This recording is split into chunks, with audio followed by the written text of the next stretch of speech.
প্রবেশ করতে দেওয়া হয়।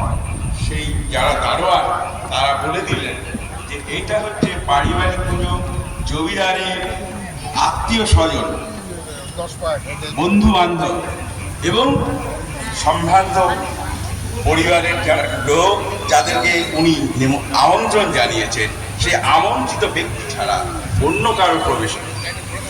এবং সেই ব্রাহ্মণ যুবকরা অপমানিত বোধ করেন এবং পরে এরা একটা কমিটি গঠন করে তারা ভাবলেন যে না, আমরা এই যে জমিদার রাজার বাড়িতেই শুধুমাত্র পারিবারিক পুজো হয়, সেই পুজোটা ছাড়াও আমরাও যাতে পুজোয় অংশগ্রহণ করতে পারি, পুজো করতে পারি, সক্রিয় ভূমিকা নিতে পারি, তার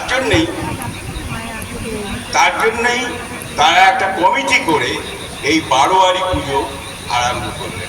এই বারোয়ারি নামটা এসছে 12 জন ইয়ার মানে দোস্ত, বন্ধু।